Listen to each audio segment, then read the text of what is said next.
పట్టించుకోడు. గుర్తుపెట్టుకోండి, వాస్తవమైనటువంటి విషయాలు చెప్తున్నా. మనం కొంచెం తార్కికంగా ఆలోచన చేయాలి. ఎందువల్ల చేస్తావు నువ్వు ఇవన్నీ అంటే నీ మనసు స్థిరం కావడానికి. స్థిరం అంటే గట్టిపడడానికి. కష్టం వచ్చిందా రాని, దుఃఖం కలుగుతుందా కలగని, సుఖం వచ్చిందా రాని, సంతోషం కలుగుతుందా కలగని, అట్లాగే ఉండాలి మనం. అంతేగాని దుఃఖం వచ్చినప్పుడు ఏడవడం, బాధపడడం. కానీ నిజంగా ఎందుకు ఏడవాలో తెలుసా అండి మీకు? ఎందుకు ఏడవాలి? అసలు ఏడుపు ఎవరి కోసమే ఏడవాలి? భగవంతుడి కోసమే ఏడవాలి. ఇప్పుడు మనం కథ చెప్పుకుంటే నాకు మీకు అందరికీ కళ్ళనీళ్ళు వచ్చాయి. నిన్న కూడా మా గురువు గారికి చెప్పినప్పుడు మీలో కొందరికి కళ్ళనీళ్ళు వచ్చాయి. ఇది పవిత్రమైనటువంటి నీరు, అవునా? కనుక దీని విషయంలోనే మనం ఉండాలి. భగవంతుడి కొరకు ఏడవాలి. భగవంతుడి కొరకు ఏడవాలి. ఎంత ఏడుస్తావో అంత దగ్గర అవుతావు భగవంతుడికి. ఎంత ప్రార్థన చేస్తావో అంత దగ్గర అవుతావు భగవంతుడికి. కనుక భగవంతుడిని అది ఇది అడిగి ఆయన్ను కష్టపెట్టద్దు, ఆయన ఇబ్బంది పెట్టద్దు.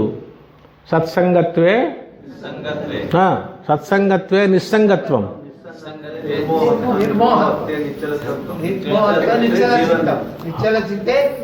జీవన్ముక్తి.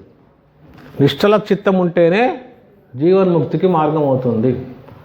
ఒక ఆమె వెనకటికి మొగడు పెళ్ళం కొట్లాడుకున్నారట. బాగా కొట్టిండు.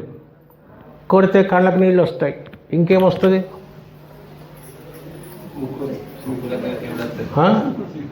అవి బాగా బిగపట్టుకుంటున్నారట ముక్కులన్నీ.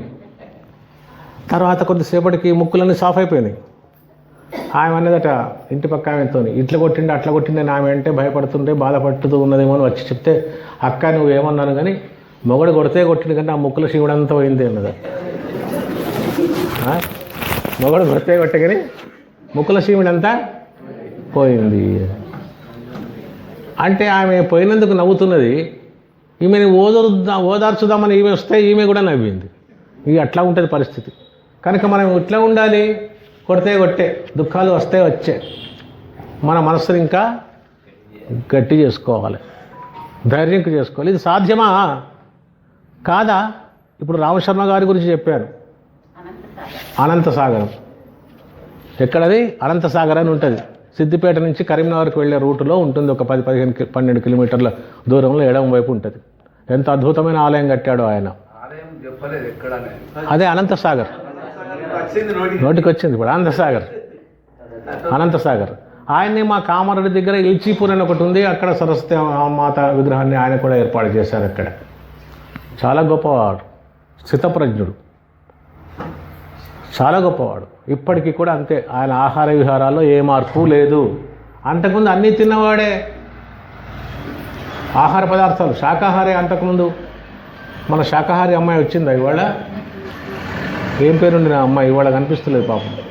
సరే, ఇట్లా రఘుగణ మహారాజు వెంటనే మన జడభరతుని యొక్క ఆధ్వర్యంలో ధర్మ విద్య, మోక్ష విద్య, ఆత్మవిద్య. ఆత్మవిద్య అంటే ఇదే. శరీరానికి ఏ కష్టం వచ్చినా అది ఆత్మకు రాదు అని అనుకోవడం. శరీరానికి ఏ సుఖం ఏర్పడిందా అది ఆత్మకు చెందదు. ఇది గుర్తుపెట్టుకోవడమే ఆత్మవిద్య. ఈ ఆత్మను పరమాత్ముడిలో లీనం చేయడమే తత్వం. తత్ దానికి సంబంధించినటువంటిది. దేనికి సంబంధించినటువంటిది? పరమాత్మకు సంబంధించినటువంటిది. దాన్నే మనం ముందుకు చేసుకొని పోతూ ఉండాలి. ఇట్లా ఉన్నటువంటి మనకు ఏ ఇంద్రియాలు ఉన్నాయో, ఇంద్రియాలంటే మన శరీరంలో పంచేంద్రియాలు ఉన్నాయి. జ్ఞానేంద్రియాలు 5, దేహేంద్రియాలు 5, మొత్తం కలిపితే దశేంద్రియాలు. మీకు తెలుసు భద్రాచలంలో ఒక పెద్ద గుడి ఉంది. ఏమిటది? ఎవరిది? రామాలయం, శ్రీరామచంద్రమూర్తిది. దాన్ని నిర్మాణం చేసిన వారు ఎవరు? రామదాస్ అనే పేరు వచ్చినటువంటి కంచర్ల గోపరాజు, కంచర్ల గోపన్న. ఈ ప్రపంచంలో 3 రాజులు ఉన్నారు. ఒకరు త్యాగరాజు, తన కీర్తనలతో భగవంతుడిని మెప్పించినటువంటి వాడు. ఇంకొక ఆయన గోపరాజు. ఇంకొక రాజు ఎవరు? అమ్మా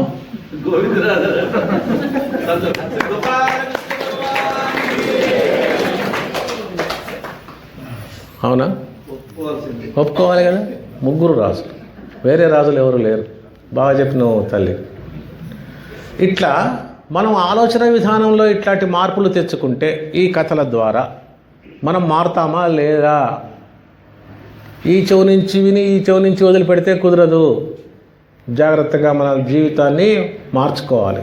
మార్చుకోవడానికి చాలా కష్టమే, అయినా మార్చుకోవాలి, తప్పదు. కనుక ఈ మనస్సు సాత్విక గుణం, రజోగుణం, తామస గుణం అనే 3 గుణాలతో ఉంటుంది. వీటి గురించి ఒక్కొక్క వాక్యంలో మీకు చెప్తాను. రజోగుణం ఇది రాక్షసులలాగానే ఉంటుంది, కానీ రాక్షసులు కాదు. అంటే నేనే గొప్ప, నాకన్నా గొప్పవాళ్ళు ఎవరు లేరు అని అనుకోవడం రజోగుణంకు మూల కారణం. తర్వాత నేనే గొప్ప, ఎదుటివాడు గొప్ప కానే కాడు, వాడు కనుక నాకన్నా గొప్పవాడు ఎట్లా అవుతాడు కనుక వాడిని చంపేస్తా అని వాడిని సంహరించడం తమో గుణం. అందరూ బాగుండాలి, నేను బాగుండాలి, వాడు బాగుండాలి అని అనుకోవడం సాత్విక గుణం. ఇంతే, చిన్న మాటల్లో చెప్పాను మీకు. ఈ 3 గుణాలలో ఏ గుణం మంచిదో మీరు నిర్ణయించుకోండి. రజోగుణం కాదా? వద్దా? తమో గుణం వద్దా? మీరు వద్దంటున్న వాళ్ళందరూ ఇంటికి పోయి అద్దంలో చూసుకొని ఆలోచన చేసుకోండి. అద్దంలో చూసుకొని ఆలోచన చేస్తే ఈ 3 గుణాలు మీలో ఉన్నాయని కనిపిస్తుంది. 3 గుణాలు ఉంటాయి మనకు తప్పనిసరి కూడా. సాత్విక గుణం ఉంటుంది, రజోగుణం ఉంటుంది, తామస గుణం ఉంటుంది. రజోగుణం అద్దం ముందు నిలబడితే అందంగా మేకప్ చేసుకోవడంలో ఉంటుంది రజోగుణం. తామస గుణం పక్కకున్న ఆమెను చూస్తూ ఆమె ఎట్లా వేసుకుంది నేను అట్లా వేసుకుంటా అనే దాంట్లో తమో గుణం ఉంటుంది. ధోతి కట్టుకున్న అలవాటే లేదు. ఎంత దుర్మార్గం అయిపోయింది మన పరిస్థితి అంటే, గోచీ లేకుండా తిరగడం కానీ, గోచీ లేకుండా పూజలో కూర్చోవడం కానీ మహాపాపం. అది దిగంబరంగా కూర్చుండి పూజ చేయడమే. కనుక ఇప్పటి నుండి గోచి అలవాటు చేసుకోండి, కనీసం పూజలోనైనా. ఇది ధర్మం. ఈ రకంగా ఒక్కసారి జడభరతునికి నమస్కారం చేసుకుందాం. వృషభదేవుడి యొక్క మార్గాన్ని అనుసరించిన వాడు అతని కుమారుడు భరతుడు. భరతుని యొక్క కుమారుడు సుమతి. సుమతి అంటేనే పేరులోనే ఉంది, మంచి బుద్ధి అని అర్థం. సు అంటే మంచి, మతి అంటే బుద్ధి. మనం నిన్న మొన్న చెప్పుకున్నాం, పేర్లు మంచి పేర్లు ఉండాలి అని చెప్పి. పిల్లలకు పెట్టే పేర్లు మంచి పేర్లు ఉండాలి. సగం సగం పేరు పిలవద్దు, సగం సగం పేరు పిలవద్దు. పూర్తి పేరు, నువ్వు ఎన్ని అక్షరాల పేరు పెట్టావో అన్ని అక్షరాల పేరు మాట్లాడు. సగం పేరుతో కానీ ఆ మొద్దు పేర్లు వాటితో కానీ పిలవడానికి వీలు లేదు. దానివల్ల నామోచ్చారణలో లోపం వస్తుంది. మనం పలికే నామంలో, పేరులో లోపం వచ్చి పుణ్యం కాదు, ఉల్టా పాపం వస్తుంది మనకి. ఇది కూడా మనం కొంత చెప్పుకున్నాం. అజామీళుడి చరిత్ర మొన్న చెప్పుకున్నాం. అది తర్వాత రావాల్సిందే. నేను కొన్ని ముందే చెప్తాను. భాగవతంలో తర్వాత ఉండవలసినవి ముందే చెప్తాను. తర్వాత సుమతి ఎవరి కుమారుడు? భరతుని కుమారుడు సుమతి. తర్వాత ఈతడు అతని తాత అయినటువంటి, అంటే భరతుని తండ్రి అయినటువంటి ఋషభుని యొక్క మార్గాన్ని అనుసరించి పరిపాలన చేసుకున్నాడు. అతనిని ఒకసారి ఈయన భార్య ధ్రువసేన, వీరి కొడుకు పేరు దేవతాజితుడు, అతనికి దేవద్యుమ్నుడనే కొడుకు పుట్టాడు. అతడి భార్య పేరు ధేనుమతి, కొడుకు పరమేష్ఠి, ఆయన కొడుకు ప్రతీహుడు. ఇట్లా చాలామంది పిల్లలు ఉండి చివరికి ఈ గయుడు అనే రాజు కూడా వాళ్ళ వంశంలోని వాడే. ఆయన ప్రతిరోజు కూడా భగవంతుడి సేవ చేస్తూ గయోపాఖ్యానం గంధర్వరాజుగా పేరు పొందినటువంటి వాడు. సరే, ఈ గయోపాఖ్యానం తర్వాత కృష్ణార్జున యుద్ధం వచ్చిందని చెప్పినారు. కానీ మీరు ఏమనుకోకుంటే నేను ఒక మాట చెప్తా, అది కల్పన. గయోపాఖ్యానము అనేది తర్వాత రాయబడ్డది, నిజంగా అది జరగలేదు.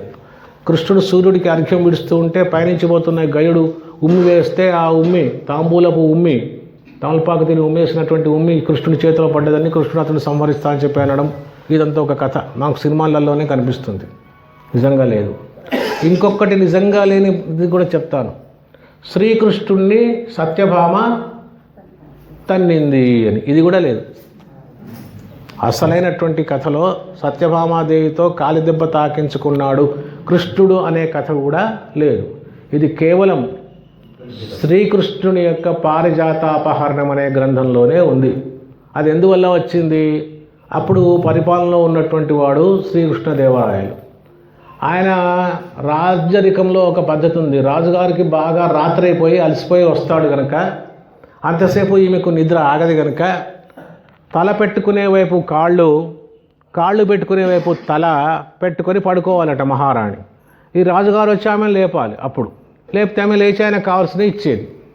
ఒకసారి ఆమె అలసటపోతుని పడుకుంది, రాజుగారి భార్య, చిన్న భార్య. ఈయన కృష్ణదేవరాయలు వచ్చాడు. శ్రీకృష్ణదేవరాయలను రాజు ఉండేవాడు కదా మనకు.